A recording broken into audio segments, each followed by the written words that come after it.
So I'm calling the meeting to order at 7:07, and we'll do the roll call, and I'm going to start. My name is Dean Kubani. I'm the chair of the Commission on Sustainability.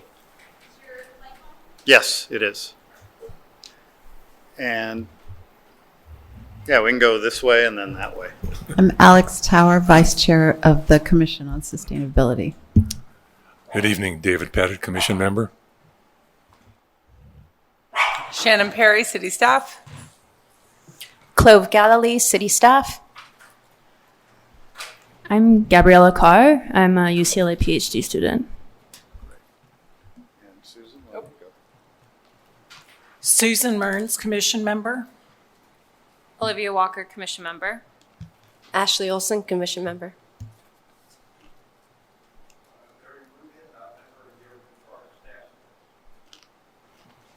Judy Abno, and I started the environmental task force long ago. And do we want to have other folks introduce themselves? Why don't we?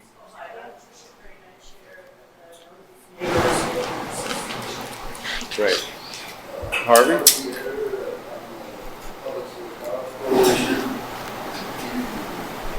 Right. Devin Cipher, Santa Monica Daily Press. Brandon Ward, City Attorney's Office. Nico Predog, City Staff, OSU. All right. And then we have some IT crew who don't need to introduce themselves. But thank you for being here. Okay, so we are, first item on the agenda is public input on non-agenda items. Does anyone have public input? And we have 3 folks. So you can go ahead first, Tricia.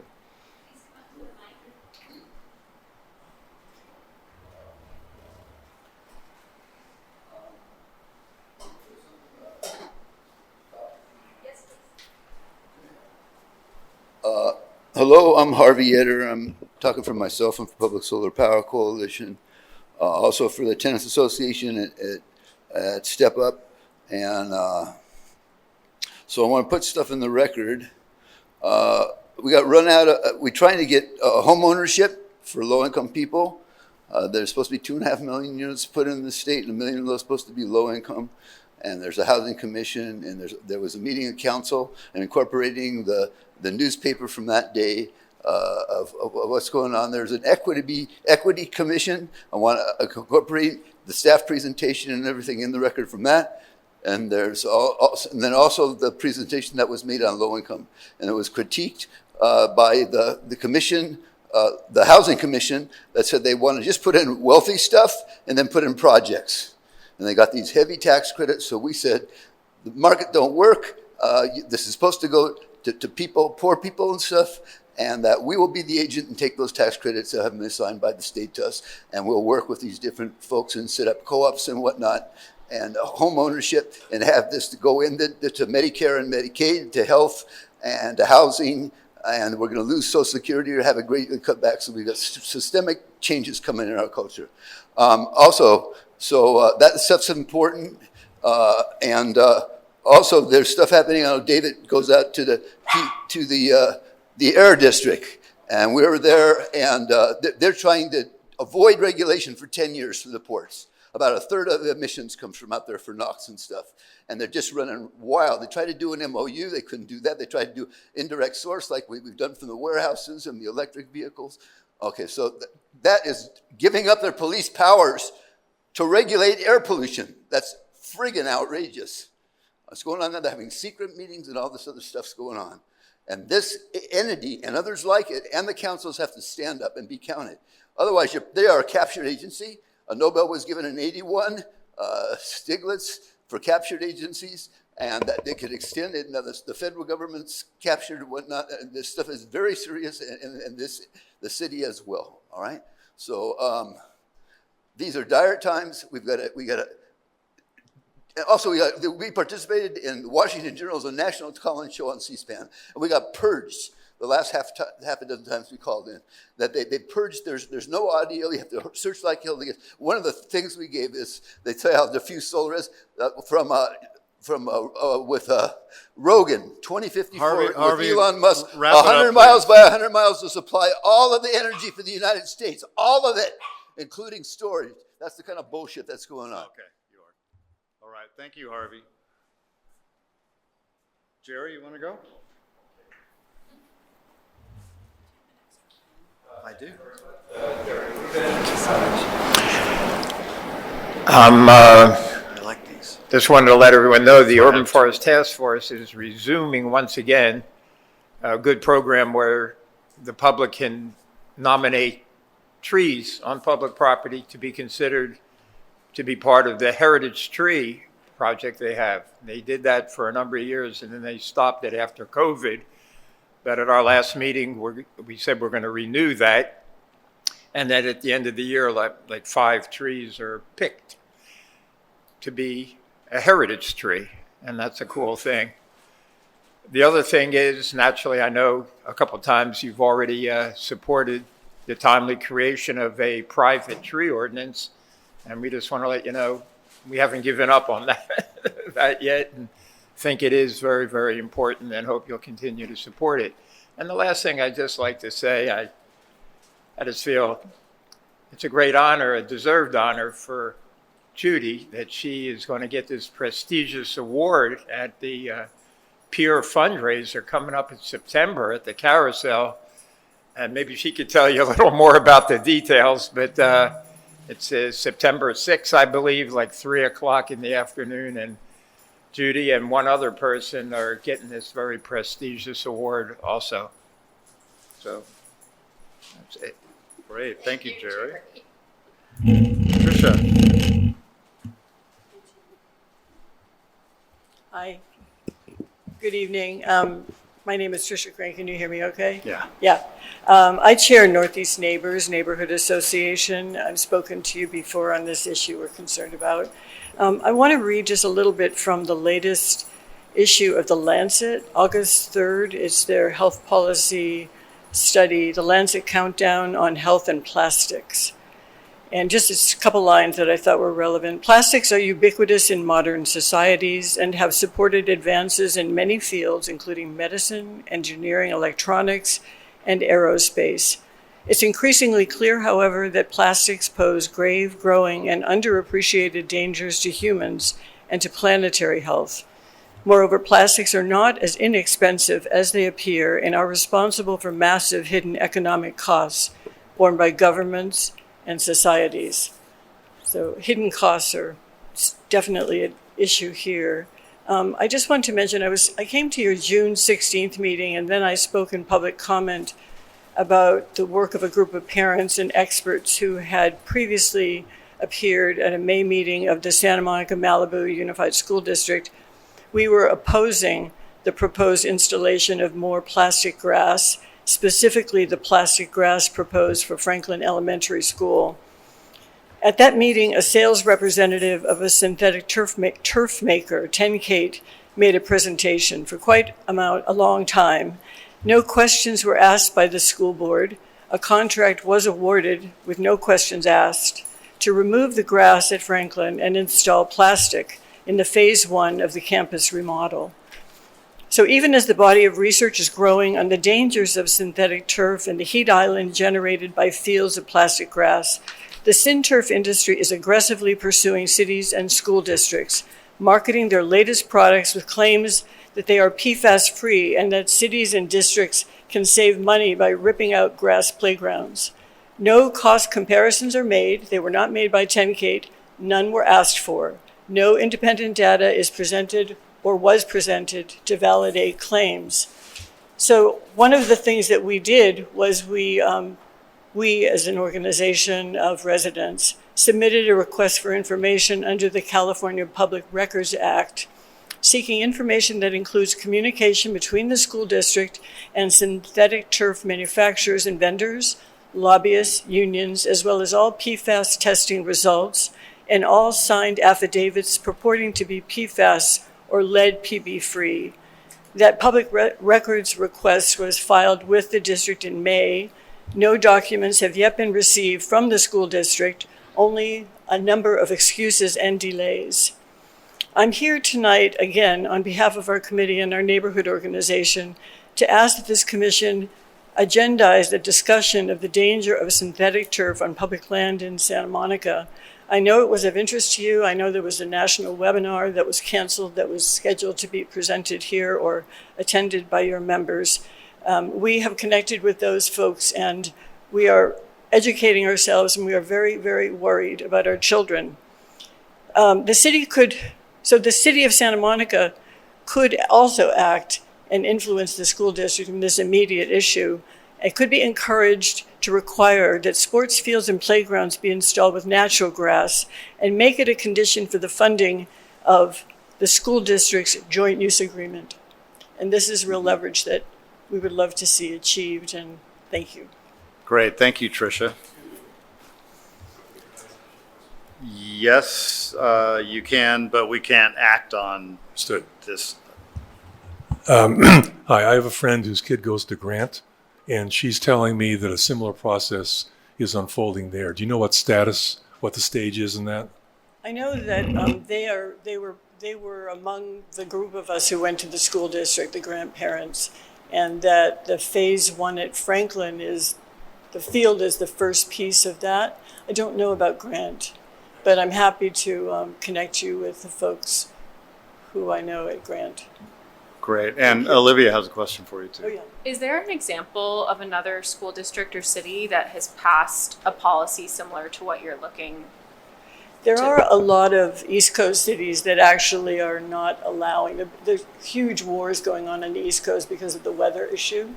But as far as Santa Monica goes, you're not talking about Santa Monica, you're talking about other cities. Yeah, there are examples. There are other cities. Actually, the Coastal Commission is also kind of beginning to act more boldly up in Ventura. But I think the joint use agreement for Santa Monica is great leverage for the city, given that our school district receives huge funding from the city. And if you encourage the city to be more environmentally conscious, it could be very impactful. They haven't torn out the field yet at Franklin. So, thank you. Thank you, Tricia. Okay.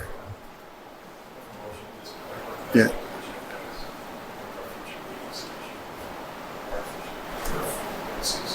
Second. Okay. Yeah. We can't act on that on a comment that's not agendized, but I believe at the end of the meeting we'll be discussing future agendas and we can talk about it then. Great, thank you. So we are now up to public input on our special agenda items and closed session items. We have one special agenda item, which is our circulation study, which we're going to hear about from Gabriella. And consent calendar is our minutes. Do we have any public input on either of those two items? Seeing none, we will have Gabriella take it away. Thanks very much. I'm Gabriella, or Gabby, PhD student at UCLA. I'm with the Institute of the Environment and Sustainability, and what that means is I have one advisor in one department, one advisor in another. So one of my advisors runs UCLA's Coastal Flood Lab. So a lot of this work is coming out of the Coastal Flood Lab, coastal engineering. I'm here to talk to you about an experiment that we're doing this September, and then a year from now, next September, a dye and environmental DNA tracer release next to the Santa Monica Pier. So to tell you a little bit about why, we are really interested in the Santa Monica Pier breakwater. This is a project we're doing together with the Bay Foundation, very closely with the Bay Foundation.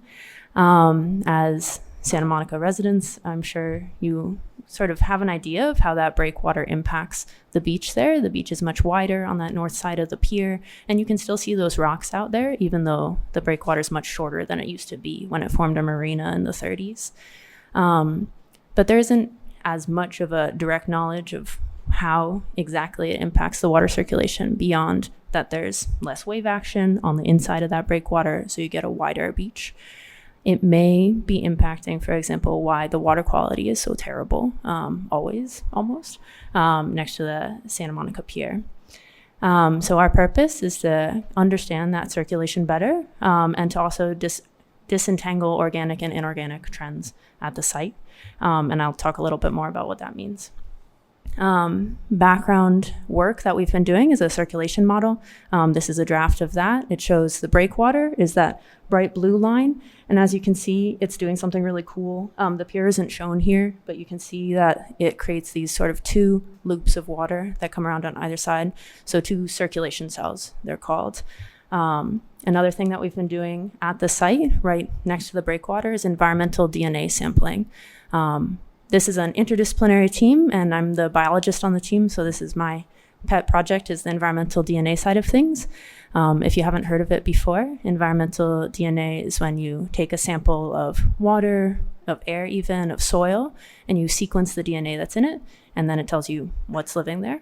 So I use that in marine contexts and look at the Santa Monica Pier breakwater, because it seems that in the last 100 years of sort of existing, it's accidentally become a bit of a reef.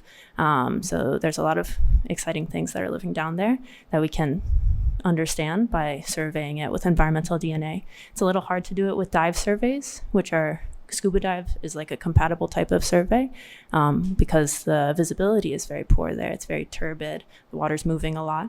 So environmental DNA lets us look there too. So we're going to use two different types of tracers. Although we have this model, the model is not reality. So we have to validate the model, and that's where this pink dye comes in. You'll see on the right, that's from an experiment that UC San Diego did in 2023. And last summer, UCLA also did a study up near Santa Barbara. It's a non-toxic dye that's used often by Fish and Wildlife. It's safe for vegetation, it's safe for us, it's safe for animals, and it's a fluorescent dye. So if you have fluorimeters in the water that can track fluorescence, it can track where that dye goes, even if you can't necessarily see it visually. And the idea here is, yes, we have a circulation model, but we need to physically prove it in the wild, so to speak. And so we use this dye, which is just a passive tracer, just sits in the water, see where it goes, and then we match that up in the model. From the eDNA side, something that people often ask when you think about eDNA is, how do you know where that DNA in the water came from? Because how far did it go before it came to you? And so when you do an eDNA study, to really understand what you are seeing in your survey, you need to understand how the water moves. And so to disentangle how the water is moving DNA from a inorganic way, just by sort of passively moving it with bacteria that's decaying the DNA and things like that, we'll also have an organic tracer so that we can do kind of this inorganic and organic sides. And we'll be using a synthetic DNA to do that, as well as basically a fish smoothie. And we'll be picking up samples and seeing where they go. The fluorimeters are the white dots. So those are the fluorescent dye monitors. As the dye moves, we're going to place it. I don't know how well you can see, but there's a yellow star. There's two yellow stars on either side of the breakwater there. The pier is sticking out on the right side, aerial image. We'll be doing 2 deployments of dye on the inside of the breakwater, 2 deployments on the outside, and then there'll be this grid of fluorimeters. So as the dye moves, we'll be able to track it. And then we'll be taking samples from the boat for the eDNA tracers, as well as additional fluorescence trace measurements in between the grid. Each of the deployments of dye will be about 15 liters of dye, so 60 liters in total. And so it's quite possible that you may not see the pink because it's really not that much dye. It might not look as dramatic as it will there, but in case it is going to look that dramatic, we wanted to let you guys know about it and chat with you guys more about it. Yes. We have a lot of permissions. Shannon was very kind to help us out from the City of Santa Monica side of things. Santa Monica Harbor Patrol, we're in communication with and on board with. The Coastal Commission, they just chatted about it in their meeting this past week. So we'll get an official waiver this coming week from them. The Army Corps of Engineers, we have a Section 10 letter of permission application. We should hear back from them this week or next, but they seem good to go from our conversations with them. The Coast Guard we're chatting with to make sure that we get out the notice to mariners for all of those fluorimeter sites so no one runs into them. We'll have big buoys up in the water, big like 4-foot or higher mast buoys, so no one runs them over. But that section around the breakwater is also sort of mostly a no-go zone anyway, because there's all those reef markers and Harbor Patrol doesn't like people in there anyway. So it won't be too much in the way of boaters. And we've chatted to a lot of other people too, and the needs for permission has been waived. Since the eDNA survey method is like you're not taking any animals, you're just taking water, it hasn't been an issue. And since the dye is non-toxic, also not an issue. The site's also not a kelp forest, and isn't the site for any particularly sensitive species. So Fish and Wildlife is okay with it as well. I also I can show you, showing this. I have to hand out different things to people at the pier, to businesses at the pier. And so I've also made this brochure for them as well. This is still a draft of the brochure, and it'll be in Spanish as well. I don't know if that's going to work. So it folds like a trifold. So this is the front, this is the back, this is the flap, and then this reads left to right. So we'll also have these at the Santa Monica Pier Aquarium. I used to work there, so it's a nice, easy connection. And so they're going to have a bunch of these out there so that visitors who come to the pier will also have a sense of what's going on. We'll also have a lot of undergrads who are very excited, wearing pink shirts, handing these out too.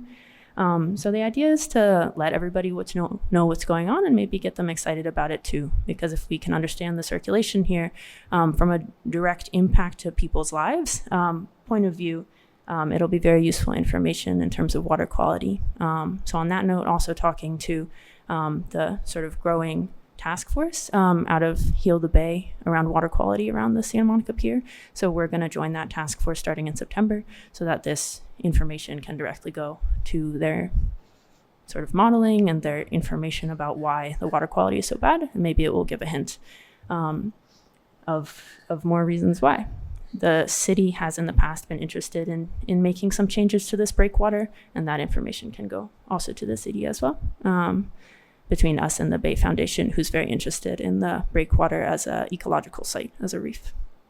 So yeah, I think that's the main things about the project. Very happy to answer any questions. I know it's a lot of different pieces that are coming together, so happy to answer any. Fantastic. It looks like we've got some questions from the commissioners. David, take it away. Thanks for the presentation. Can you tell us from where will the eDNA be collected? It'll be within, I'll go back to that. It'll be within that same field. So where that array was? Exactly. Okay. So it'll, honestly, I can't sample as much as they can take fluorescence measurements because I have to physically go and get them instead of having the monitors in their nice grid. So how it's realistically going to go is follow the flow and see where the dye is going, and then I go pick up the signal from there in the boat, and then repeat that over the hours following the dye deployment. The dye should dissipate by 3 days maximum, but probably much sooner for each deployment, each of those 4. What do you expect to see in terms of DNA? Yeah, so that's a great question. This is just looking at my tracers. So I'll just be seeing carp, freshwater fish, and then the synthetic DNA. In terms of the past work that we've done in terms of eDNA sampling, there's been some really cool stuff that's shown up. There's actually a really nice video that you can see on YouTube of a free diver who went down to the Santa Monica Pier in 2016, so you can see what he saw. And you've got horn sharks down there. You've got all kinds of stuff hanging out down there. Of course, a ton of Garibaldi because they're everywhere. But it's really pretty lively down there, which is pretty cool. Yeah. Other questions? Alex? Thank you for your presentation. Could you talk a little bit about the timeline? And I think I gathered that you would go out there and watch the die-in in real time, like take your samples, or are you just going to study the flow first and then sample after the dye has dissipated, or how does that work? It'll be in real time for me. So it's just me doing the DNA stuff. Everyone else is watching the dye. I want to have that signal, those two signals go together. Okay. So it'll be basically having the organic and the inorganic signals at the same time. Mm-hmm. So the eDNA measurements will happen at the same time as the dye measurements. There just won't be any automated part of it, unfortunately for me. And the timeline? And the timeline, it'll be, 4 deployments, and there'll be 3 days between each deployment to make sure that the dye has fully dissipated. And so we've given it 3 weeks max in September. We don't have a start date yet because it'll depend on the boats and the weather, but it'll be in September. And the last thing is it'll be before lobster season starts, because lobster fishers like to be around the breakwater. Sorry. Is there any reason why the offshore winds that we usually get in September, October could have an effect on what you might be looking for? Yeah. So when in doing this field experiment, there's a lot of variables that you can't control. So you want to minimize the variables that you kind of can. So the nice part about having it September, October is the water's often calmer, often more glassy because of those Santa Anas. So yeah, that was one of the first things that Chris Camp with Harbor Patrol said when we were talking about it. He was like, oh yeah, September, October. So that'll help just remove one of the variables. Yeah. Ashley? So is your primary goal to understand the circulation and the flow, or to apply that to whether that makes a direct impact to the water quality around the pier? The primary objective is to understand the impact of the breakwater on the flow. So we can't make too many big promises about the water quality. Baby steps. I'm super happy. But it's going to be, I think, really key to understanding more about why the water quality is so bad. I know the city has taken a lot of steps to try and fix the water quality there, and it remains a little bit of a puzzle. So hopefully this will be another piece that can help fill it out. Well, I'm so excited, so I can't wait to hear more about it. I'll just add to that. As a trained ecologist, I am really excited about the information that we'll get as the primary information for the research. But for us, our enthusiasm about this project is very much related to understanding additional factors for water movement, and particularly these underwater eddies that seem to be developing, and seeing if we can get the beginning pieces of information. I think, as you just called them, baby steps, baby nuggets of information that we can use to understand pure water quality. So, outcome number 1, outcome number 2. Yeah. Judy. Hi. Is this on? Now, is it on? Okay. Have you looked at the information the city might have from long ago that they must have done some work on if the pier were not there and an island were built in the bay, what would be the results of all of that? Some kind of research, I'm hoping, might have been done by the city at that time. And I'm just hoping that you have access to it. It's probably buried deep in the basement of something. But it would be really good to know what was going on around the time where they were thinking of building an island there. Thank you, Judy. No, I don't. I haven't seen anything like that. I only learned about that island. I read Jim Harris's book recently and only recently knew about that plan. But if there's any access to any of those kind of records, that would be really cool to see. There is a play called Save the Pier. Oh, Jim was telling me about that. And Jim Harris either wrote it or puts it on. Anyway, he is the person at the pier who runs the pier. And he knows everything about those earlier days. And I think that he should be your first interview because he will help you.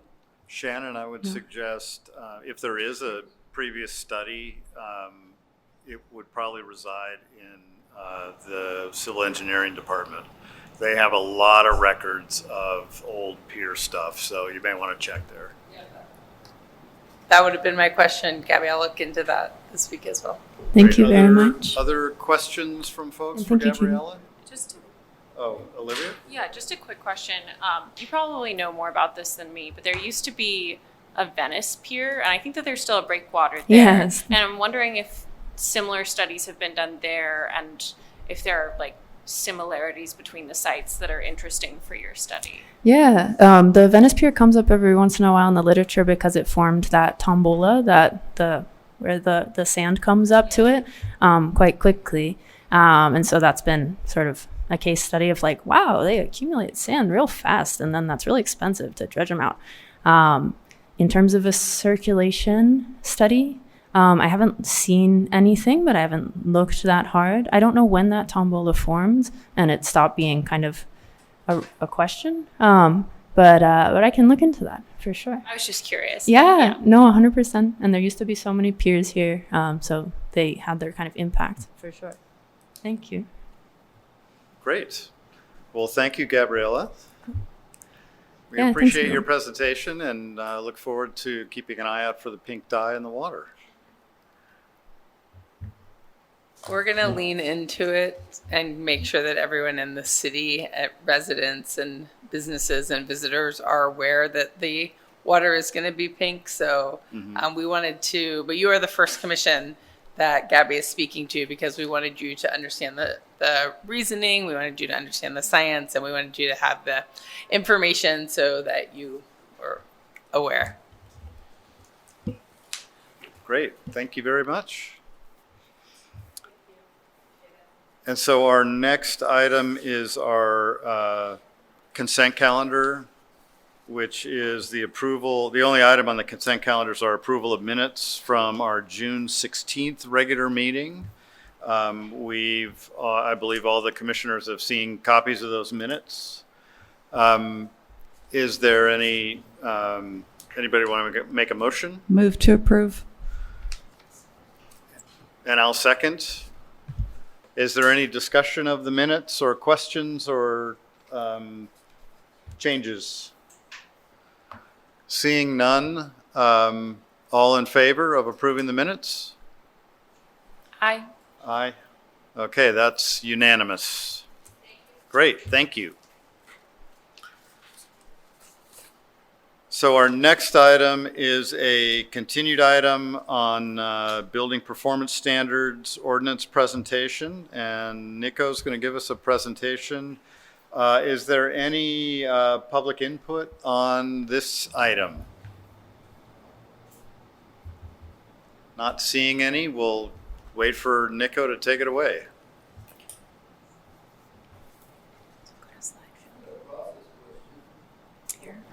Yeah. I'm going to mirror my screen first. Maybe our city attorney's representatives could answer that question. I'm not sure. The agendas are set by the clerk's office, so.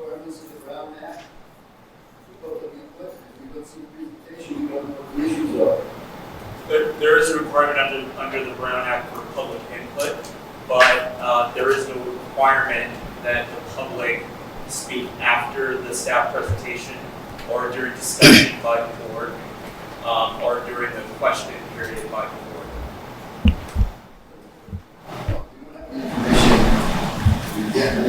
It's good for public comments.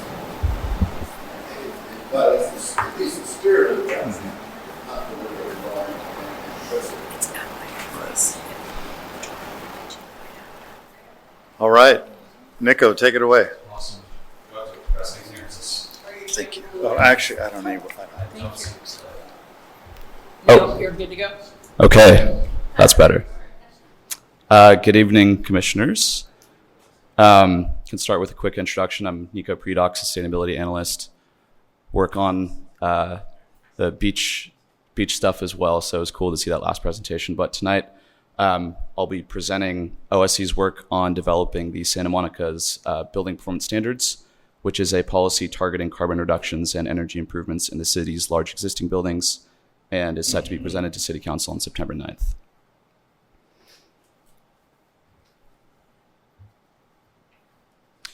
So I presented an update on the building performance standards a while back, so apologies if any of this information is redundant, but I'll start with some background about what building performance standards are. We'll cover the city's policy development process to date over the last 2 years, and we'll review the actual policy as it currently stands, and then we'll review next steps for ongoing development and implementation. So to just set the definition of what building performance standards are, the Institute of Market Transformation defines building performance standards as a mandatory set of requirements for existing buildings designed to decarbonize buildings and the economy by reducing energy, gas, and water use and cutting peak electric demand. They're different from and complement building codes because they apply at specified dates whether or not a building is pulling building permits, and they require progressively better performance over time, leading to improvements in large buildings. So this is a useful visual for how building performance standards work, specifically with a trajectory approach where a final performance target is established. And in every compliance cycle, the building or building type needs to meet interim performance targets. Typically, these targets are established from a baseline year using aggregate energy data over one or multiple years averaged out. And baseline performance is typically established using benchmarking or existing energy use data. So stepping back a bit, why are we looking at building performance standards and why are we trying to implement policy at this scale now? Within the city's climate action adaptation plan, the broad goals are to reduce citywide emissions to 80% below 1990 levels by 2030, reduce fossil fuel use in existing buildings by 20% by 2030, and to achieve carbon neutrality by 2050 or sooner. Based on the 2023 greenhouse gas emissions inventory, emissions from the building sector currently contribute to 34% of total citywide emissions. Regional air quality management districts are beginning to implement rulings introducing zero NOx requirements for water and space heating in existing buildings. There have been some ongoing legal battles with the South Coast Air Quality Management District, but in the Bay Area, these requirements will phase in for different building types and sizes over the coming years, and will eventually require electrification when buying a new space or water heater. In the building sector, there are some major benefits to electrifying, as many of you know, and improving energy efficiency, including reduced indoor air pollution, environmental benefits, and in many cases, lower utility bill costs. Folks talk about improved pump comfort too.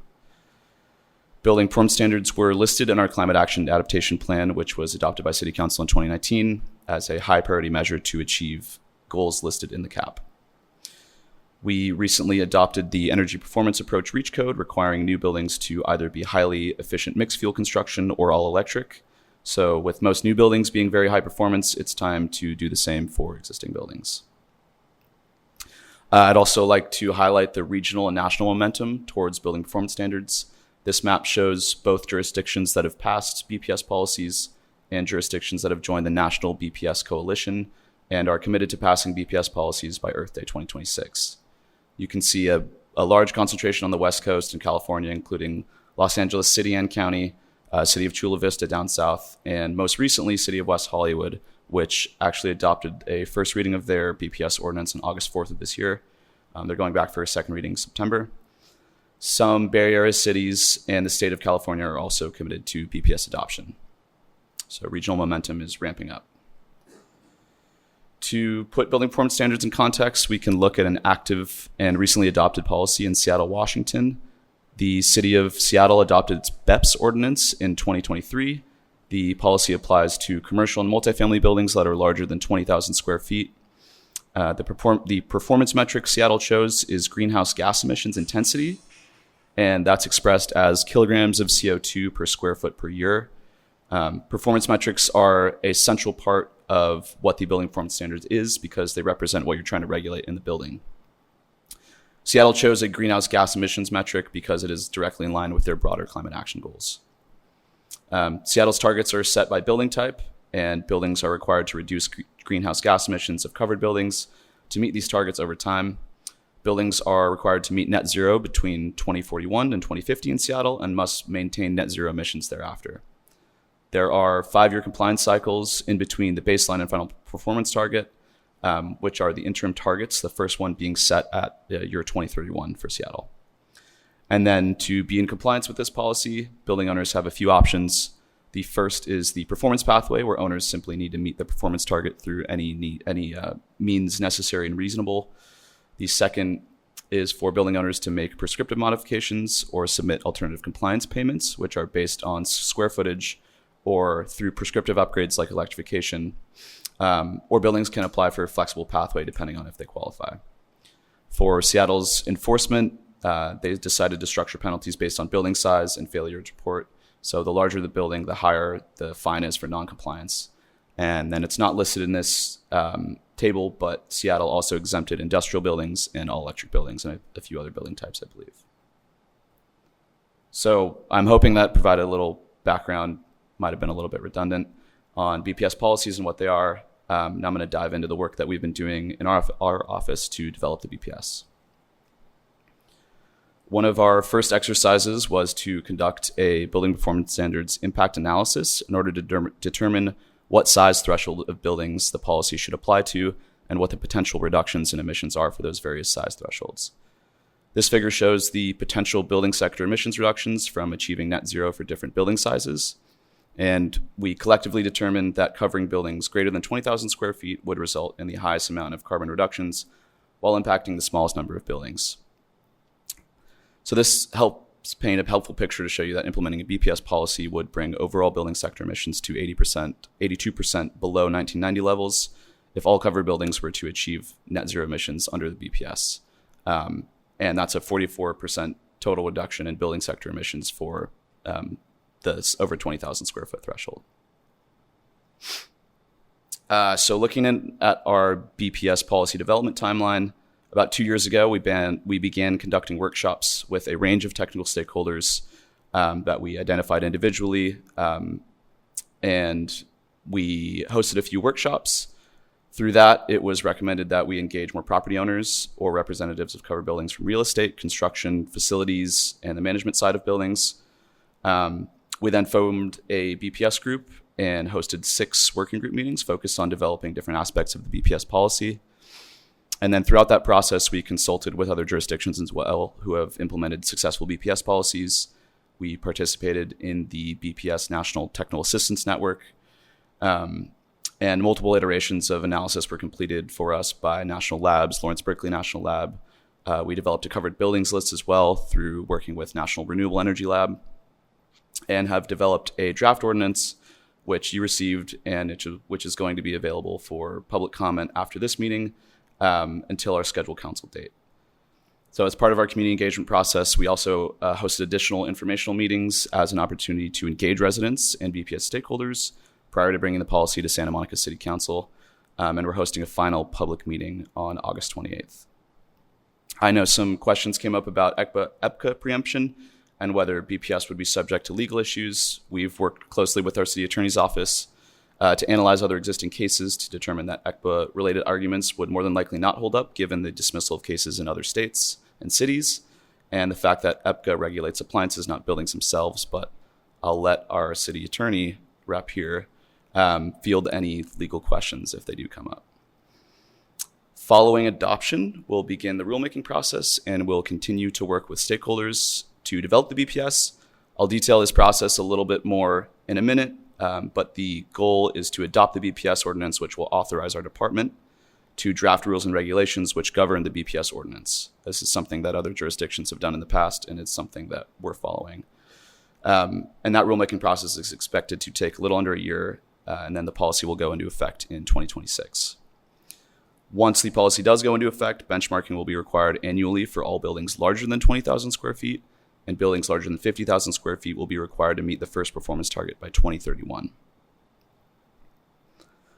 So there are a lot of details in this policy, but I'm going to try and cover it in a nutshell. I'll lay it out the same way I walk through Seattle's policy. So same as Seattle, the Santa Monica Building Energy Benchmarking and Performance Standards Ordinance aims to cover commercial and multifamily buildings larger than 20,000 square feet under the policy. The policy focuses on both performance metrics, but further rulemaking is needed to determine if either greenhouse gas emissions intensity or site EUI or a combination of both will be used. So we've not specified that in the ordinance yet. To comply with the policy, building owners will be required to reduce emissions during each compliance cycle. Targets will be determined by property type, and the final performance standard, as mentioned, will be set as net zero by 2050. Compliance cycles will be on 5-year intervals, with the first target being in 2031 for those buildings larger than 50,000 square feet, and 2036 for buildings larger than 20,000 square feet, giving them more time to benchmark and establish baseline performance.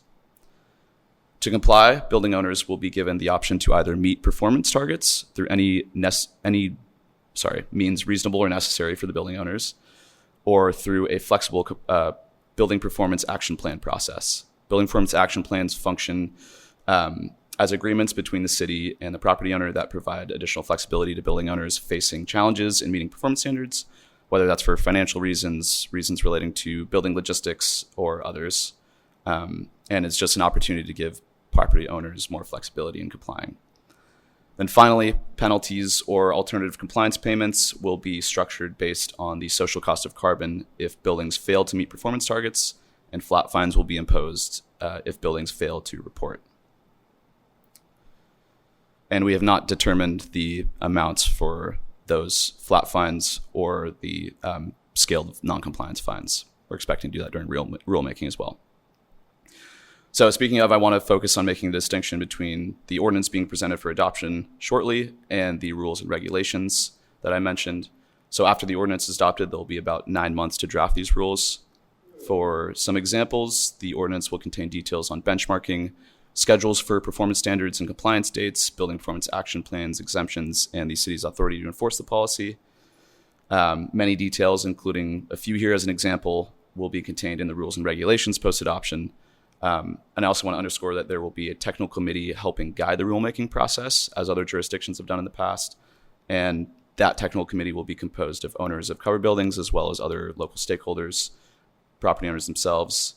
And the rules and regulations will contain details related to the performance metrics, determining whether or not what metric we're going to use, the structure of penalties and alternative compliance payments, building performance action plans, and a methodology for determining baseline performance. The rulemaking process will be a key period for building owners and other stakeholders to work with the city to develop the policy. So what might a building performance standards look like in practice for an individual building? Disclaimer, this is just a broad example, but let's take a building that's larger than 20,000 square feet in Santa Monica. We can use 2450 Colorado Ave as an example. First, building owners will report energy and building data annually through Energy Star Portfolio Manager as part of the benchmarking requirement. Once baseline performance is established using benchmarking data, buildings will have a time frame within which they can take action to reduce energy use, improve energy efficiency, or electrify in order to meet interim performance targets. Once those interim performance targets are met, they must be maintained thereafter. And if building owners are unable to meet targets, they can submit a building performance action plan to develop a flexible compliance path and work directly with our department. I'm aware that I've left a lot of details out of this picture, but wanted to provide a high-level example of what BPS looks like in practice. And I didn't mention exemptions in the policy overview slide, but wanted to list the exempt building types or scenarios in Santa Monica's policy that we're considering. Further development to these definitions during rulemaking process will be needed, but for now, some examples include industrial buildings, federal government property, buildings with no certificate of occupancy during required reporting or with less than 50% occupancy during required reporting, buildings with demolition permits, buildings experiencing qualifying financial distress, single-family homes, and all-electric buildings are some examples. So pending policy adoption, our office is thinking through the best ways to build out the program to support building owners in complying and offering additional resources. A good BPS program relies on strong software support to uphold the strong software to support the building performance database, which will be the centralized location for program management, interaction between city staff and building owners, compliance assistance. We intend to create and launch a BPS support help desk as well, and an online resource hub, which will include various resources on building owner support, including funding and financing guidance for upgrades. And we also intend to create an equity priority buildings program, which will provide additional assistance and potentially funding for buildings that qualify as equity priority, depending on a number of factors. So we're planning on really building this program out and offering maximal resources to property owners in the city. I want to use this slide to revisit the potential impact of this policy. As of right now, 94% of citywide emissions come from building energy usage and transportation. As a department, we can develop programs to support EV adoption, but we have limited ability to implement policies that will result in a direct reduction in transportation-related emissions.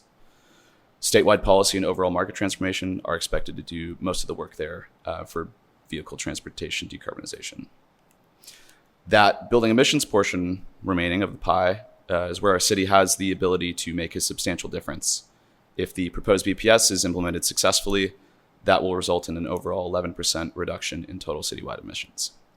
That's equivalent to almost 17,000 cars being driven for 1 year, or 96 average homes energy use for a year. And since our choice to participate in Clean Power Alliance, the BPS is our most leveraged climate policy to date. So in terms of next steps, we are hosting our final public informational meeting on August 28th. The ordinance will be posted publicly after tonight's presentation, so we are encouraging any public comment prior to the September 9th council meeting date. Then once the BPS is adopted, we'll begin the rulemaking process where more specific details of the BPS will be written into law. We're also hiring a Civic Spark Fellow who just went through the interview process from October of this year to September of next year to assist with policy implementation. We have a reserved budget to onboard a contractor to assist with the rulemaking process as well. They'll guide the assembly of the technical committee and assist in getting the BPS program up and running. So we expect to be fully resourced. And then since we're nearing the council presentation date, there are limited opportunities remaining for public or stakeholder involvement, but we're doing our best to promote the final public meeting, alerting stakeholders about the council meeting, and offering a platform for public comment on the draft ordinance. So with that, that's all the BPS policy substance that I'm going to cover in under 20 minutes. Apologies for the lengthiness. But given our proximity to the council meeting, our recommendation is that the commission recommend adoption of the Santa Monica Building Energy Benchmarking Building Performance Standards to City Council during the September 9th meeting. I don't know if that's official language. I understand we have a few capacities in which we can recommend that the policy is adopted, but I'll leave it at that for now. Great. Thank you, Nico. I'll open it up to questions from commissioners. David. Hi, thanks for your presentation. I just want to check that I understand one thing you said correctly, and that is the first date that a building owner could possibly be subject to some kind of sanction, setting aside the benchmarking, would be 2031. Is that right? Yeah, 2031 would be the first year in which the building owner would have to comply with the performance requirements. Okay. So after the effective date, all buildings will be required to submit benchmarking data, but not meet the performance standards till 2031. Got it. Thank you. Great. Yes. Olivia? Great presentation. I was curious about the Equity Priority Buildings program. Is the funding source for that going to be the fees for non-compliant buildings, or is there an alternate funding source? We're planning on looking for alternate funding sources. We'll resource that program with our departmental budget as best as possible. But on a separate note, we are planning on establishing a BPS fund where non-compliance fines will feed back into building upgrades, but we haven't planned on using those funds to support the Equity Priority Building Program. Great. Other questions? I had a question about the exceptions that you guys are considering. you said 50% occupancy or a building in financial distress. What do you know what the qualifiers are for the financial? The financial distress definitions are in the actual ordinance. Off the top of my head, I don't. If there's a lien on the property, yeah, I'm There's happy. like a definition. There are definitions, yes. Thank you. I actually had a question on exemptions. The first exemption was all industrial properties. Can you talk a little bit about why that would be exempted? Yeah, so we haven't listed industrial properties in the ordinance yet. We'll discuss that more during rulemaking. Other jurisdictions have exempted industrial buildings because it's tricky to establish performance standards for industrial buildings depending on the type of industry. So I think if we were to exempt certain industrial buildings, they would be building types or industry types that could reasonably meet building performance standards, so that we're not going out of our way to inconvenience certain industry types is my understanding. I'll just quickly add that industrial buildings are very rarely benchmarked. So very rarely do cities actually collect the baseline data for industrial buildings. And the vast majority of their energy load is used for industrial end uses. Right. And so per Nico's point, you don't want to penalize them for just trying to accomplish their business needs. It's not like they can change the light bulbs and like make a 10% reduction. Like, Got it. like That's what I an office can. expected, but I couldn't think of that myself. Olivia's the expert here. The other question I had was, I'm assuming all city buildings are included in the requirements of the ordinance. Yeah, our expectation is that our own buildings will be subject to the fantastic. BPS. Yeah, we want to lead by example. Yeah, and I have to say, when I was reading through all of this, I was very excited about this. This has been a long time coming, and it looks very tightly put together. I think I cut you off, so Susan, go ahead. Yeah. In our packet, we have a slide that you didn't show, and that was with regard to rent-controlled buildings. So, and you've already identified 126 rent-controlled properties. So have you or considered, or have you already reached out to those rent-controlled properties to let them know this was coming?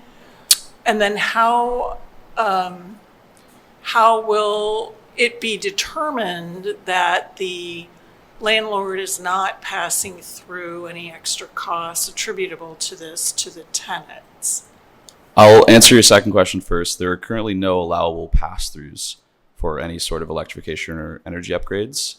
The way the city's structured at the moment, and we have done direct outreach to rent-controlled property owners. We worked with our rent control department to get a list of property owner names and contacts, and I also gave this same presentation to the rent control board a couple months ago.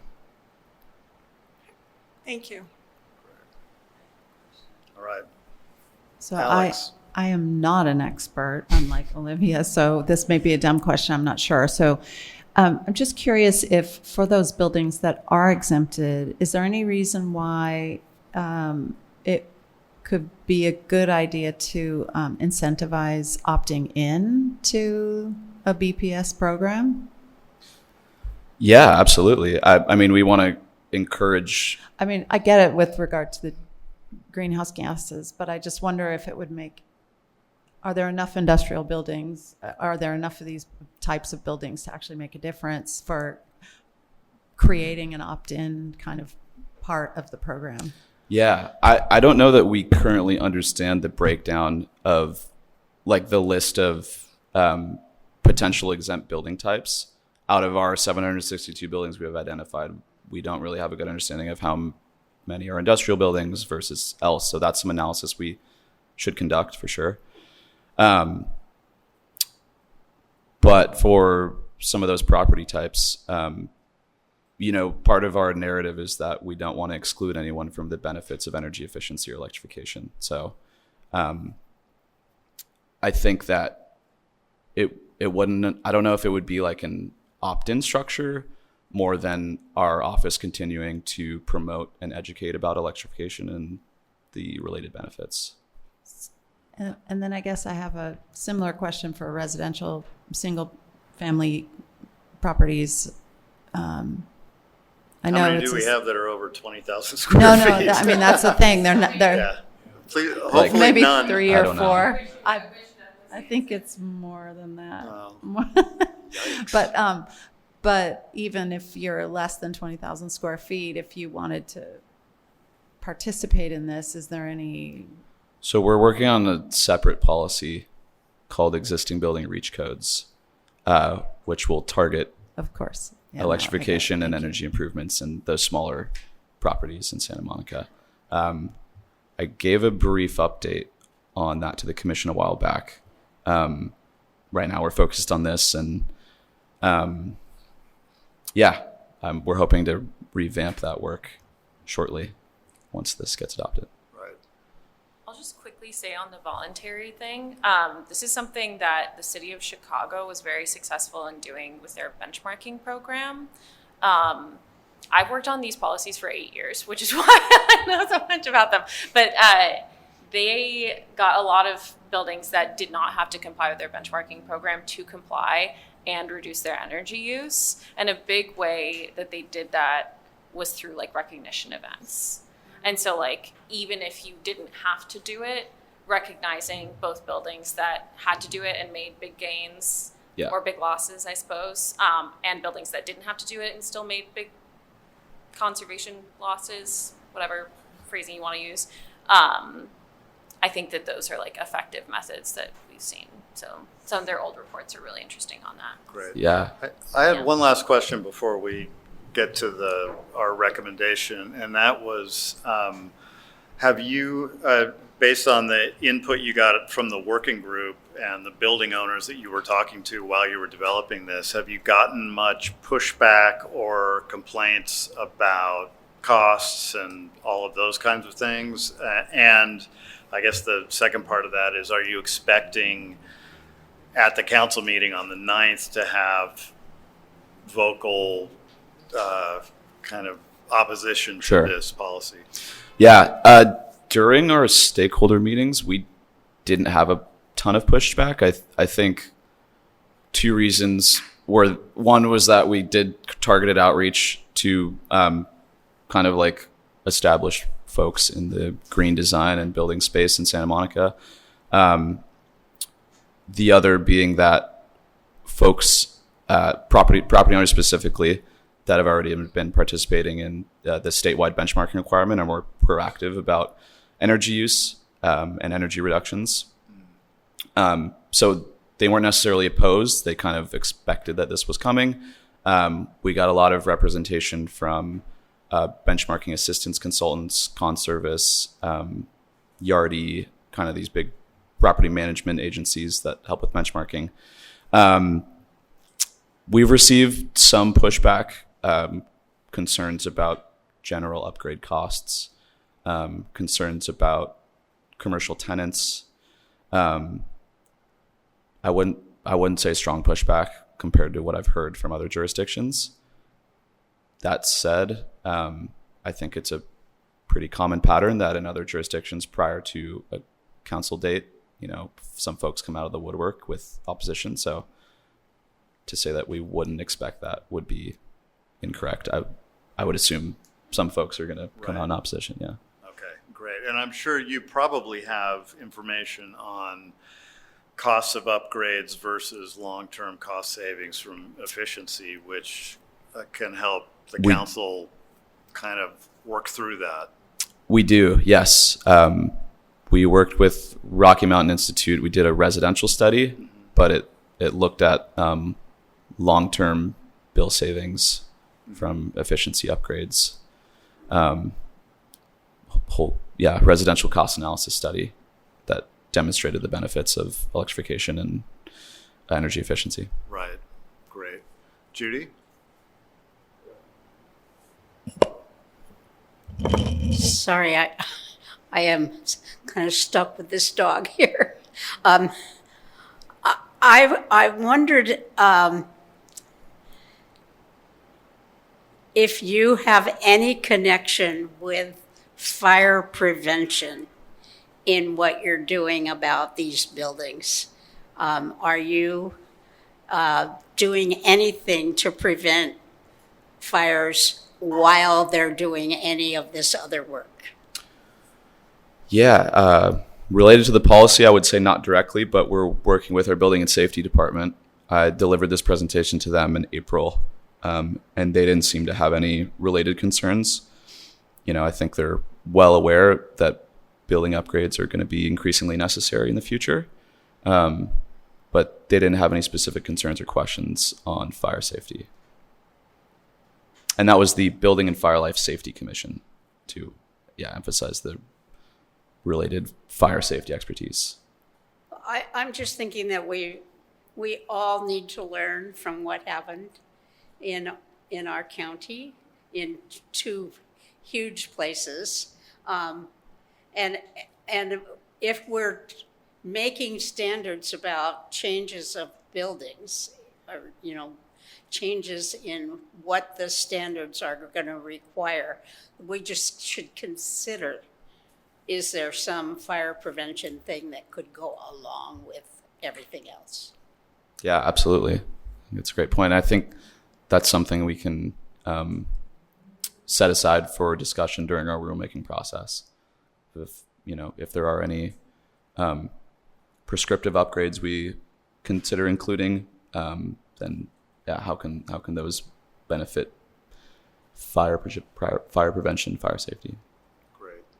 Ashley, did you have one last? I don't know if you're the right person to ask this question, but your question sparked a few thoughts. And is that, in that same vein, are we paying attention to how the development and how the new buildings are going to affect emergency exit routes, or has there been any, I don't think you're the person to ask this question, but just a thought of just finding what our emergency routes are, a plan in place as we continue to develop. As we all know, development's coming down the pipeline faster than we can, prepare ourselves for it. So just what the plan is. And then the second little spark question I had was, does our city have the infrastructure to support all of these different standards or building performance standards or the electrical grid or whatever other things to support? Yeah, the electrical grid question's a real one. We're working directly with SoCal Edison, and they've attended all of our stakeholder meetings.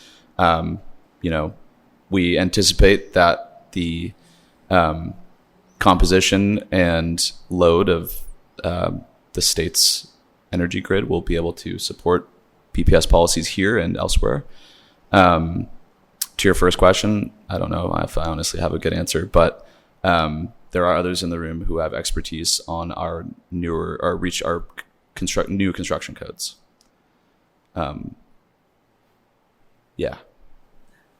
then does this have how much is this going to cost to enforce and maintain and the overall upkeep considering the financial situation? Yeah, we have looked at other jurisdictions and kind of compared how their programs are staffed to ours. And our assessment is that our office, our department, our team is well staffed enough to continue this. Given our current budget and everything, we feel like we can definitely deliver a well-resourced BPS program. Oh, nice job. You guys have been working on this for 20 years. I feel like it's been funneling into. Yeah. That's great. Other questions, comments? Go right ahead. So it sounds really exciting from a sustainability and climate perspective. I do have a question about, you said for rent control of buildings, there would be no pass-through tenants. Have you studied or coordinated at all for impact on non-rent control for any impact from affordability and housing? I'm not sure. You're asking if we've conducted the BPS affordability impact for non-rent controlled housing? Right. So whether there's not, in other words, impact if there is pass-through on non-rent controlled housing. Gotcha. I'm not sure that there are any. Yeah, I don't think we've done an analysis like that. I don't know if I'm understanding your question fully. The concern that's being addressed, that Yes. you don't want pass-through in rent control. The question is, what happens, those same costs for property managers are, in terms of the cost of housing, affordability housing in the city, will these standards be impacting that? Have you done studies in other cities in terms of affordability impact? Yeah, the building performance standards shouldn't impact affordability or ability or like current rent market value. We don't expect that to happen. Yeah, and I'm happy to follow up with any resources there. Yeah, I think it's also worth noting, as mentioned, that a number of the investments that will come through the building performance standard are upgrades that building owners would have to do anyway, and that oftentimes they are resulting in energy efficiency, which would reduce the cost to whoever pays the electricity bill, sometimes the property owner and sometimes the renter. Thank you, Shannon. So I have a follow-up question then, because I understood that the no tolerance for pass-through applied to any rental place, but it's just the rent controlled? No, it's any rental. Okay. Yeah. Any Okay, rental thank you. Great. All right, so we're here for discussion. We're being asked to make a recommendation to City Council. Would anyone like to make a motion? Yeah, I recommend that we I move that we recommend the City Council adoption of the Building Energy Benchmarking and Building Performance Ordinance as has been described to us tonight. Great. Second? I think Susan had her hand up first. Yeah. So Susan seconds. Any further discussion on this? David? I want to say one thing. One of the commenters brought up the greenhouse gas issue. It may be that both California and the federal government will lose their abilities to regulate greenhouse gases, especially like in mobile sources like cars, given recent developments in the current administration and the state of the federal judiciary. I'm trying to be polite here. And I think that makes it all the more important that if we have local ways that are not preempted by federal law to reduce greenhouse gases, that we jump on this opportunity and not let it go by. Right. Fantastic. I think that's an important point, and we'll emphasize that to council. I think that's an important point to emphasize to council, Yeah. definitely. Is it possible to add that to our recommendation if we so approve it? I think it's seems like a friendly amendment to me. Yeah. David? Yeah, I want to talk about the wording. The commission thinks we're going to lose all these cases. Right. What we may want to do is just adopt the simple motion as it was proposed, and then perhaps we can have a subcommittee draft a letter to council that has more information.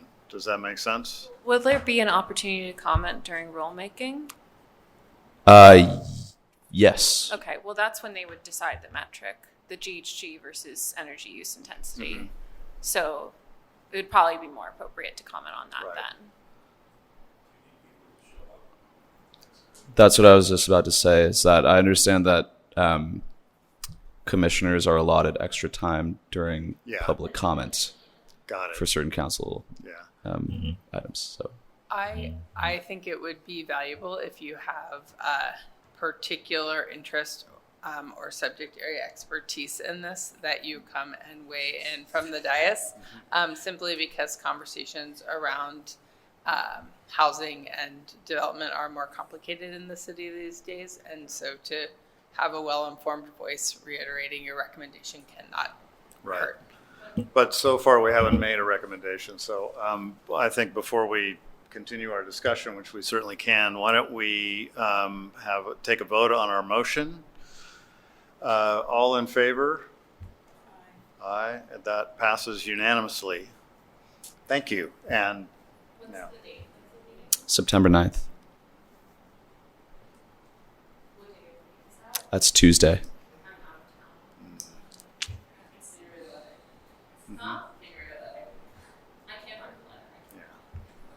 great.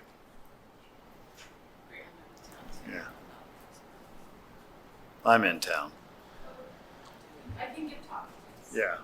Maybe that would be great. And maybe somebody can send an email to my city account reminding me. I'll text you. I'm gonna text you all reminding you to check your city emails. I hear at least two of you are able to be there, and one of you is able to write a note or provide speaking points. Yeah. Sounds good. Fantastic. I'm writing the letter and the talking points. Who's speaking? Oh. David and Sean. Oh, and I'm happy to speak too, so. Just to weigh in, the commission would designate one speaker, and that one speaker would have the additional time. Oh, got Anyone it. else speaking from the commission would speak in their individual capacity. But Okay. you can certainly do that. Great. Fantastic. Thank you, Brandon. Okay, so that concludes our meeting. Thank you, Nico. Thank you all. Yeah. I'm going to adjourn our meeting at 8:23.